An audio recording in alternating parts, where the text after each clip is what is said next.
இப்போ இந்த டாபிக் வந்து நாங்கள் பிஸ்னஸ் டெவலப்மெண்ட் அண்ட் ப்ரமோஷன் இதுதான் நாங்கள் பேச போகிறோம் ஆக்சுவலாக. ஸோ இப்போ பிஸ்னஸ் டெவலப்மெண்ட்னா என்ன, ப்ரமோஷன்னா என்னங்கிறதையும் நம்ம வந்து அண்டர்ஸ்டாண்ட் பண்ணிக்கணும். ப்ரமோஷன் அப்படிங்கிறது வந்து it's a future tense. English class எடுக்க வரல, பட் இருந்தாலும் வந்து to understand the word better, promotion அப்படின்றது ஃப்யூச்சர் டென்ஸு. அப்போ ஃப்யூச்சர் டென்ஸ்னால் அப்போ என்ன அர்த்தம்னாக்கா எனக்கு பிற்காலத்தில் வரக்கூடிய வியாபாரம்னு அர்த்தம் ப்ரமோஷன். இப்போ டெவலப்மெண்ட்டுனா என்ன அப்படின்னாக்கா டெவலப்மெண்ட்டும் ஃப்யூச்சர் டென்ஸ் தான். ஆனால் நீங்கள் எப்படி ஒரு பிஸ்னஸ் டெவலப் ஆகிடுச்சுன்னு நம்ம ஒத்துக்குவோம் அப்படின்னு பார்த்தீங்கன்னா, நான் இன்றைக்கி வந்து பிஸ்னஸ்லேருந்து 1 லட்ச ரூபா சம்பாதிச்சிட்டு இருக்கேன், நாளைக்கு ஒரு 3 லட்ச ரூபா சம்பாதிக்கிறேன், நாளான்னைக்கு ஒரு 5 லட்ச ரூபா சம்பாதிக்கிறேன், ஒரு 10 வருஷம் கழித்து 50 லட்ச ரூபா சம்பாதிக்கிறேன், 1 கோடி சம்பாதிக்கிறேன் அப்படின்னா தான் இட் இஸ் டெவலப்மெண்ட்டு, ரைட்டா? ஸோ அப்போ டெவலப்மெண்ட்டுங்கிறது என்ன, சேல்ஸ், பைசா, மணி. ஸோ அப்போ சேல்ஸில் வர்றது தான் வந்து சேல்ஸை கன்வெர்ட் ஆகிறது தான் வந்து உங்களுக்கு பிஸ்னஸ் டெவலப்மெண்ட்டு. ப்ரமோஷன்றது என்ன, இப்போ ப்ரமோஷன் இல்லாமல் என்னால் பிஸ்னஸ் டெவலப் பண்ண முடியுமா அப்படின்னு பார்த்தீங்கன்னா, முடியுமா அப்படின்னாக்கா ப்ரமோஷனுங்கிறது எல்லா இடத்துலையுமே இருக்கும் சார். ப்ரமோஷன்றது நம்ம நினைக்கிற மாதிரி ப்ரமோஷன் இல்லாமல் ஒரு பிஸ்னஸை டெவலப் பண்ணுறது முடியாது. ஸோ அப்போ ப்ரமோஷன் எங்கேருந்து ஸ்டார்ட் ஆகுது அப்படின்னாக்கா, ஒருத்தர்கிட்ட நீங்கள் போய் அவர் வாங்குவாரா வாங்க மாட்டாரா, அந்த பிஸ்னஸ் தேவையா தேவை இல்லையா அப்படிங்கிறது கூட எதிர்பார்க்காமல் ஒருத்தர்கிட்ட போய் நம்ம சொல்கிறோம்ல, அதான் ப்ரமோஷன்.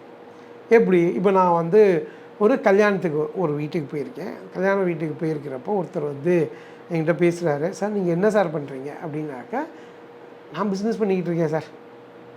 அப்போ அந்த பிஸ்னஸ் பண்ணிக்கிட்டு இருக்கேன், அதாவது இங்கேயும் அந்த ஸ்மார்ட்னஸ் வரும். ஆக்சுவலாக நீங்கள் வெறுமை பிஸ்னஸ் பண்ணிக்கிட்டு இருக்கேன் அப்படின்னு சொல்லிட்டு விட்டுட்டிங்கன்னா அப்போ என்ன ஆகும், அப்போ இவர் ஏதோ பிஸ்னஸ் பண்ணுறாரு அப்படின்னு சொல்லிட்டு அவருக்கு எது சார் பிஸ்னஸ் பண்ணிட்டு போயிடுவார். ஆனால் நம்ம அப்படி பண்ணலாமா, இது ப்ரமோஷனா, இது ப்ரமோஷன் கிடையாது. ஆனால் எனக்கு ஒரு ஆப்பர்ச்சுனிட்டி கிடச்சிருக்கு, it's an opportunity, somebody is asking what you are doing அப்படின்னா நான் வந்து ப்ரமோட் பண்ணலாம், என்னோடய பிராண்டை டெவலப் பண்ணலாம், அதுக்கான கேள்வி தான் இது. அப்போ நீங்கள் என்ன பண்ணணும், நான் பிஸ்னஸ் பண்ணுறேன் அப்படின்றப்ப நீங்கள் வந்து சார் நான் வந்து ஒரு மேனுஃபேக்சரிங் கம்பெனி வச்சுருக்கேன், நீங்கள் மேனுஃபேக்சரிங் கம்பெனி வச்சுருக்கீங்கன்னா நான் ஒரு மேனுஃபேக்சரிங் கம்பெனி வச்சுருக்கேன். இல்லை நீங்கள் ஒரு கடை வச்சுருக்கீங்க அப்படின்னாக்க, சார் நம்ம கடை வச்சுருக்கோன்னு சொல்லக்கூடாது, என்ன கடை சார், நான் ஒரு துணிக்கடை வச்சுருக்கேன், நான் வந்து இந்த பிராண்டு துணி பண்ணுறேன். அதாவது அடுத்த கேள்விக்கு அவங்கள நீங்கள் தூண்டுற மாதிரி பதில் சொல்லணும், ரைட்டா? அப்போ நீங்கள் வந்து மேனுஃபேக்சரிங் ஒரு இண்டஸ்ட்ரி வச்சுருக்கேன் அப்படின்னாக்க ஆப்வியஸ்லி மைண்ட் செட் ஒரு எப்படி இருக்கும், மனுஷங்களோட மென்டாலிட்டி என்னென்னா, சார் என்ன சார் மேனுஃபேக்சர் பண்ணுவீங்க, நான் வந்து வீட்டுக்கு தேவையான கிரைண்டர் மேனுஃபேக்சரிங் பண்ணுறேன். ஓ அப்படியா சார், சார் சூப்பர் சார், நான் கூட ஹோட்டல் வச்சுருக்கேன் சார், எனக்கு கிரைண்டர் சர்வீஸ் அதெல்லாம் வந்து தேவைப்படும். ஸோ இப்போ என்ன ஆச்சு, பிஸ்னஸ் ப்ரமோஷன். கிரைண்டர் அவர் டெய்லி வாங்குவாரா, வாங்க மாட்டார். ஆனால் அவருக்கு எப்போ ஞாபகம் வரும், கிரைண்டர் தேவைங்கிறப்ப கண்டிப்பாக உங்களோட ஞாபகம் வரும், யாரோ சொன்னாங்களே. ஸோ அப்படின்னு ஒரு லிங்க்கில் வந்து உங்களை ரீச் பண்ணுவார். ஓ இந்த கல்யாணத்தில் தானே பார்த்தோம் அவரை, அவங்க வீட்டுக்கு உங்களை யார் இன்வைட் பண்ணியிருந்தாங்களோ அவங்கள கூப்பிட்டு கேட்பார், ஏங்க உங்கள் சொந்தக்காரங்க யாரோ இது பண்ணுறோம் அப்படின்னு இதை சொன்னாங்களே, அவங்க நம்பர் கிடைக்குமா அப்படின்னு கேட்டு உங்களுக்கு, இதுதான் ப்ரமோஷன். இது வந்து சிம்பிள் வே ஆஃப் ப்ரமோஷன். நிறையா பேர் என்ன நினச்சிப்பாங்க, ப்ரமோஷன்னாக உடனே ஒரு ஆட் ஏஜென்சி வச்சு ஒரு நடிகரையோ வச்சு அப்படியே பிராண்ட் இமேஜை க்ரியேட் பண்ணி ஒரு நடித்து ஒரு 10 நிமிஷம் ஒரு 10 செகண்ட் 10 செகண்ட் 30 செகண்ட்ஸ்னு ஒரு பிரபல டிவியில் ஓட்டினாதான் ப்ரமோஷன் வச்சுப்பாங்க. அதுவா ப்ரமோஷன், அதுவா ப்ரமோஷன் இல்லை, அதுவும். அப்போ ப்ரமோஷனுங்கிறது எங்கே ஸ்டார்ட் ஆகுது அப்படின்னாக்க, இந்த நீங்கள் பிட் நோட்டீஸ் கொடுக்குறீங்க, உங்கள் கடை வாசலில் உங்கள் ஆஃபீஸ் வாசலில் ஒரு போர்டு செட் பண்ணுறீங்க, தெரிஞ்சவங்கள்ட்டெல்லாம் சொல்கிறீங்க, இதெல்லாமே ப்ரமோஷன் தான். ஸோ அப்போ ஒரு ப்ரமோஷன் இல்லாமல் என்னால் பிஸ்னஸை டெவலப் பண்ண முடியுமானா டெவலப் பண்ண முடியாது. ஸோ இப்போ நான் வந்து பிஸ்னஸை டெவலப் பண்ணுறதுக்கு என்ன பண்ணணும், என்னோடய ப்ரமோஷ்னல் ஆக்டிவிட்டியை கான்ஷியஸாக நடத்தணும். ஸோ இப்போ என்னோடய ப்ரமோஷ்னல் ஆக்டிவிட்டீஸ் எப்படியெல்லாம் பண்ணணும். இப்போ ஒரு பெரிய கம்பெனி பார்த்திங்கன்னா இதுக்குன்னே ஒரு தனியாக ஒரு டிபார்ட்மெண்ட் வச்சு அந்த டிபார்ட்மெண்ட் வந்து டேக்ஸ் கேர் ஆஃப் ப்ரமோஷன்ன்றது வந்து மார்க்கெட்டிங் டிபார்ட்மெண்ட்டுன்னு ஒன்று வச்சு அவங்க பண்ணக்கூடிய வேலைகளெல்லாம் இப்போ நான் வந்து ஒரு பெரிய கம்பெனி இல்லை அப்படின்னாக்க நீங்கள் மோஸ்ட்லி வந்து சக்ஸஸ்ஃபுல் ஆகக்கூடிய கம்பெனிஸ் எல்லாமே பார்த்தீங்கன்னா அந்த அந்த ஓனரோ இல்லை ஓனரை சுற்றி இருக்க யாராவது ஒருத்தரோ, அதாவது பர்மனெண்ட்டாக இருக்கக்கூடிய மெம்பர்ஸோ அவங்களுக்கு வந்து சேல்ஸ் அண்ட் ப்ரமோஷன் தெரிஞ்சிருக்கும். சேல்ஸ்மேனாக இருக்கிறவங்க, ஒரு பர்ஃபெக்ட் சேல்ஸ்மேனாக இருக்கிறவங்க கண்டிப்பாக சக்சீட் ஆகிடுவாங்க. எப்படி அப்படின்னாக்க இது அவங்களுக்கு ப்ரமோஷன் தெரிஞ்சால். ஸோ அப்போ என்ன அப்படின்னாக்க நீங்கள் ஃபஸ்ட் அண்ட் ஃபார்மோஸ்ட் ப்ரமோஷனில் வந்து என்ன பார்க்கணுன்னா, என் ப்ராடக்ட் வந்து யாருக்கு யூஸ்ஃபுல்லாக இருக்கும். ஃபார் எக்ஸாம்பிள் வந்து இந்த கிரைண்டர் எக்ஸாம்பிள் வச்சுப்போம் சார். நான் வந்து ஒரு பேச்சுலர்னால் எங்கே இருக்கேன்னா, எனக்கு வீடு சொந்த வீடெல்லாம் வந்து திருச்சி. நான் காலேஜ் முடிச்சுட்டு எனக்கு சென்னையில் வேலை கிடைக்கிது. சென்னையில் ஒரு கேம்பஸ் இன்டர்வியூவில் வேலை கிடைச்சோடனே நான் வந்து ஒரு ஒரு வீடு எடுத்து தங்கியிருக்கேன்னு வச்சுக்கோங்க. வீடு எடுத்து தங்கியிருக்கேன். ஆனால் நான் வந்து ஃபுல்லாகவே வெளியே தான் சாப்பிடுவேன், ஹோட்டலில் சாப்பிட்றேன். எனக்கு காத்தால் வந்து ஆஃபீஸ்லேயே இது உண்டு, பிரேக்ஃபாஸ்ட் உண்டு, லஞ்ச் உண்டு, டின்னர் மட்டும் நான் வெளியே சாப்பிட்றேன். இப்போ நீங்கள் எங்கிட்ட வந்து உங்களோட கிரைண்டரை பற்றி, எங்கள் கிரைண்டர் வாங்கினீங்கன்னா இட்லி அரைக்கலாம், மாவு அரைக்கலாம், வடைக்கு அரைக்கலாம், சட்னி அரைக்கலாம், அதை அரைக்கலாம், இதை அரைக்கலான்னு பேசுனீங்கன்னா நான் என்ன பண்ணுவேன், சரி சரின்னு கேட்டுட்டு ஒன்று கேட்டுட்டு நான் மட்டும் போயிடுவேன். பேசாமல் செவிடங்காதில் சங்கூதுன கதையாக ஆகி போயிடுவாங்க. ரைட்டா? அப்போ நீங்கள் என்ன பண்ணணும் ப்ரமோஷனுக்கு, ஃபஸ்ட் அண்ட் ஃபார்மோஸ்ட் வந்து என்னோடய ப்ராடக்டை வாங்கக்கூடியவங்க யார். அப்போ ஃபேமிலியாக இருக்கணும், வீட்டில் சமையல் பண்ணுறவங்க இருக்கணும், இட்லி மாவு பேக்கெட்டில் வாங்கிட்டு வரவங்களாம் இருக்கக்கூடாது. ஸோ அப்படியே இருக்கிறவங்கள என்னால் கன்வெர்ட் பண்ண முடியுமான்னு நான் பார்க்கணும். கரெக்டாக? இப்போ நான் வந்து இட்லி மாவு வாங்குகிறாங்க அப்படின்னாக்க, இட்லி மாவு நீங்கள் வாங்குறதுனால என்னென்னலாம் டிஸ்அட்வான்டேஜு, அதுக்கு நீங்கள் எங்கள் கிரைண்டரை வாங்கினீங்கன்னா உங்களுக்கு செலவும் கம்மி, அட் த சேம் டைம் குவாலிட்டியும் நல்லாயிருக்கும், பியூரிட்டி நல்லாயிருக்கும். இப்போ என்ன குவாலிட்டி போட்டாங்கங்கிறத நம்ம சஸ்பெக்ட் பண்ண வேண்டாம் அப்படின்ற மாதிரி ப்ரமோட் பண்ணி நீங்கள் அந்த சேலாக கன்வெர்ட் பண்ண முடியும் ஆக்சுவலாக. ரைட்டா? இப்போ நீங்கள் ப்ரமோஷன் இல்லாமல் ஒரு வியாபாரத்தை நீங்கள் டெவலப் பண்ணவே முடியாது சார்.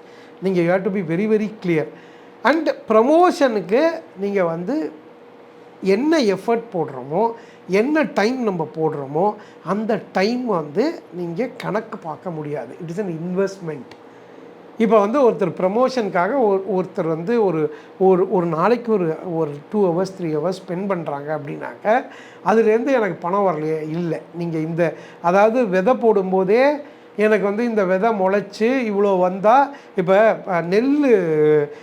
நெல் இப்போ சாகுபடி பண்ணுற இடத்துல நீங்கள் பார்த்தீங்கன்னா என்ன பண்ணுவாங்கன்னா, ஃபஸ்ட்டு வந்து நிலத்தை உழுதுருவாங்க, எல்லாத்தையும் போட்டு பரம்பெல்லாம் போட்டு நிலத்தை உழுதுருவாங்க. நிலத்தை உழுதுட்டு அந்த நிலம் ரெடி ஆகிறப்ப என்ன பண்ணுவாங்கனாக்க, கையில் நெல்லை எடுத்து விதை நெல் தூவுவாங்க. அப்படியே விதை நெல் தூவும் போது ஒரு மூட்டை விதை நெல் தூவினாங்கன்னா நாற்று அவ்வளோ நாற்று கிடைக்குமா? கிடைக்காது. எல்லா நெல்லும் முளைக்காது, முளைக்கிற நெல் தான் முளைக்கும். ஸோ அப்போ நான் போடும்போதே நான் 100 நெல் எண்ணி 100 நெல்லை தூவி விட்டு 100 நாற்று இருக்கான்னு பார்த்தா நாற்று இருக்காது. ஸோ அப்போ அது மாதிரி தான் இந்த ப்ரொமோஷனல் ஆக்டிவிட்டி. ஸோ இந்த ப்ரொமோஷனல் ஆக்டிவிட்டிங்கிறது எப்படின்னா, ஒரு புடி நெல்லை எடுத்து அப்படி தூவுறது, வர்றது வரும், வராது இல்லை. ஆனால் சாகுபடி ஆகிறப்ப நீங்கள் எல்லா ப்ரமோஷன் ஆக்டிவிட்டி கரெக்டாக பண்ணியிருந்தீங்கன்னா வந்த சாகுபடியே உங்கள் ப்ரமோஷனுக்கு நீங்கள் என்ன செலவு பண்ணுறீங்களோ அதையும் சேர்த்து கொண்டு வந்துடும். இப்போ நான் ப்ரமோஷனே இல்லை, பிஸ்னஸ் டெவலப் ஆகணும்னு பார்க்குறேன் அப்படின்னாக்க பிஸ்னஸ் டெவலப்மெண்ட் நடக்காது. பிஸ்னஸ் டெவலப்மெண்ட்டே நடக்காது, உங்களுக்கு பிஸ்னஸ் டெவலப்மெண்ட் பண்ண முடியாது. ஸோ இப்போ நம்ம என்ன அண்டர்ஸ்டாண்ட் பண்ணிக்கணும்னா, profit is directly proportionate to our promotional activities. So promotional ஆக்டிவிட்டீஸில் நீங்கள் கண்டிப்பாக ஒரு கான்சன்ட்ரேஷன் கொடுத்து பிஸ்னஸை டெவலப் பண்ணி தான் ஆகணும். உங்களோட பட்ஜெட்டுக்கு தகுந்த மாதிரி நீங்கள் வந்து ஒரு ப்ரமோஷனல் ஆக்டிவிட்டீஸ் பண்ணிக்கலாம். ஸோ இந்த ப்ரமோஷனல் ஆக்டிவிட்டீஸ்க்கு கன்சல்டன்ஸ் இருக்காங்க, அவங்கள வச்சும் பண்ணலாம், இல்லை நீங்களே கூட பண்ணிக்கலாம். ஸோ இந்த ப்ரமோஷன் ஆக்டிவிட்டி இல்லாமல் பிஸ்னஸ் டெவலப் ஆகாது. ஸோ இது மாதிரியான ஒரு சின்ன பிஸ்னஸ்லேருந்து எல்லாத்தையும் எப்படி டெவலப் பண்ணுறது, எப்படி எதுலலாம் நான் கான்சென்ட்ரேட் பண்ணணும் அப்படிங்கிறத நம்ம வந்து இந்த வரக்கூடிய வீடியோஸில் கண்டிப்பாக பேச போகிறோம். ஸோ கண்டிப்பாக தொடர்ந்து இந்த வீடியோ பாருங்கள். இது வந்து வேதிக் ஆஸ்ட்ரோட புது சேனல், பிஸ்னஸுங்கிறது இது ஒரு புது சேனலு. இந்த புது சேனலில் நீங்கள் இன்னும் சப்ஸ்கிரைப் பண்ணாமல் இருந்தீங்கன்னா ஃபஸ்ட்டு சப்ஸ்கிரைப் பண்ணிவிடுங்க. கண்டிப்பாக வந்து இந்த வீடியோ வந்து யூஸ்ஃபுல்லாக இருந்திருக்கும். ஏற்கனவே நான் பேசிய ஒரு 4-5 வீடியோஸ் வந்திருக்கு. நீங்கள் எல்லாத்தையும் பார்த்துருந்தீங்கன்னா யூஸ்ஃபுல்லாக இருந்ததுன்னா கண்டிப்பாக லைக் பண்ணுங்கள். நீங்கள் லைக் பண்ணீங்க அப்படின்னாக்க இதோட கிரெடிட் எனக்கு கிடைக்கும். அதாவது நீங்கள் சேனலை சப்ஸ்கிரைப் பண்ணிங்கன்னா சேனலுக்கு க்ரோ ஆகும். நீங்கள் லைக் பண்ணிங்கன்னா எனக்கு இவர் நல்லா பேசுகிறாரு அப்படின்றது எனக்கு ஒரு மோட்டிவேஷ்னலாக இருக்கும். ஸோ தட் நான் ரிசர்ச் பண்ணி உங்களுக்கு என்ன கண்டென்ட்ஸ் இன்னும் இம்ப்ரூவ் பண்ணி கொடுக்கலாம் அப்படிங்கிறதையும் நான் வந்து ரிசர்ச் பண்ணுறதுக்கு எனக்கு ஒரு மோட்டிவேஷ்னலாக இருக்கும். ஸோ கண்டிப்பாக லைக் பண்ணுங்கள். லைக் பண்ணுறதோட நிறுத்திடக்கூடாது சார். யாம் பெற்ற இன்பம் இவ்வையகம் பெற அப்படிங்கிறதா சொல்லியிருக்கு பாசிட்டிவ் திங்கிங். ஸோ அப்போ நான் வந்து என்னோட நிறுத்திட்டேன் அப்படின்னாக்க ஒரு சொசைட்டியாக நம்ம க்ரோ ஆக முடியாது. அப்போ அதுக்கு நம்ம என்ன பண்ணணும்? கரெக்டாக யோசிச்சிட்டிங்க, ஷேர் பண்ணுங்கள். ஸோ கண்டிப்பாக ஷேர் பண்ணுங்கள். ஷேர் பண்ணிங்கன்னா நான் ஏற்கனவே வீடியோவில் கவர் பண்ணியிருக்கேன், கிராட்டிடியூட் வில் ஒர்க்.